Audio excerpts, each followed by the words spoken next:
2020 we byatandikira. Era bassebo ne bannyabo olwaleero nga tukuŋŋaanya wano nga tusaba njagala okubategeeza nti tetuli mu kusaba busabi ne wabula twagala okulaba nga bye tusaba Katonda naffe tubiteekako ebikolwa tusobole okulaba nga tujjako Mwami Museveni okulaba nga baganda baffe abaafa bafuna obwenkanya.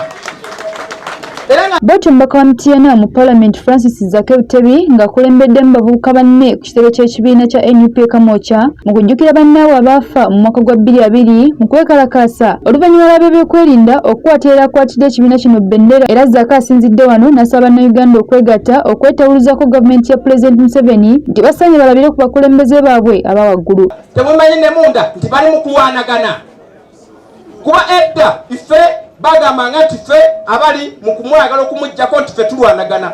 Ne walabye ekyabadde Kenya nga Dr. Kizza Besigye ali wano nga Mugisha Muntu ali wano nga ne pulezidenti waffe naye ng'akola ki nga ali wano. Ffe twegasse dda, Bannayuganda bo be baatusookayo ne beegatta.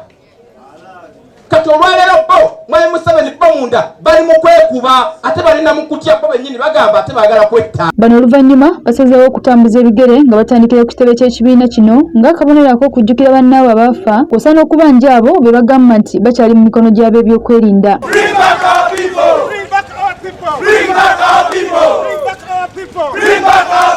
Wabula bano poliisi tebaganyizza wadde okuweza ekitundu kya mayiro era wano we bakubidde omukka ogubalagala olwo ne bassaako gakola tondeka nnyuma.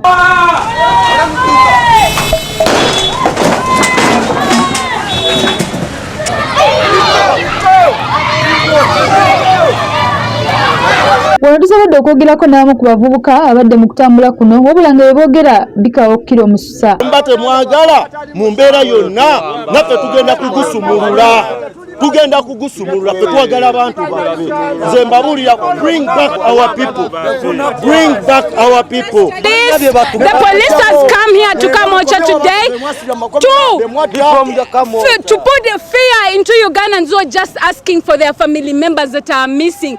We as the National Unity Platform have participants and members who have been taken by the government in safe houses, one in Kololo and more in other places in Uganda. These people were taken in 2020, 2019, and they're not yet back up to now. They've never been presented to court. Of change will start to roll. Museveni and his cocoon will feel the resultant effect, and it will be very disastrous. Change starts now.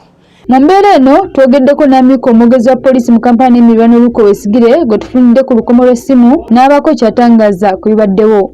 Olunaku olwaleero oluvannyuma lw'okusaba kw'abakulembeze n'abawagizi ku NUP waliwo abantu batono ennyo abeeyawuddemu okuba nti no batambula okutwala petitioni yaabwe ku Parliament kyetulaba nti no kyandikoze nga poliisi ekyenyigiddemu.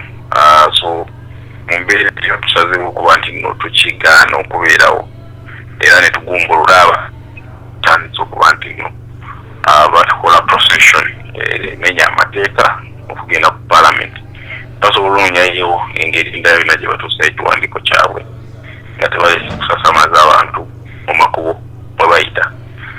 Mu ngeri y'emu era waliwo omwami omwakwatiddwa olunaku olwaleero olw'okuyitawo nga bano babadde basatu nga balina ebipaati mu kwekalakaasa mu kago obutali mu bati mu nsonga emu endala.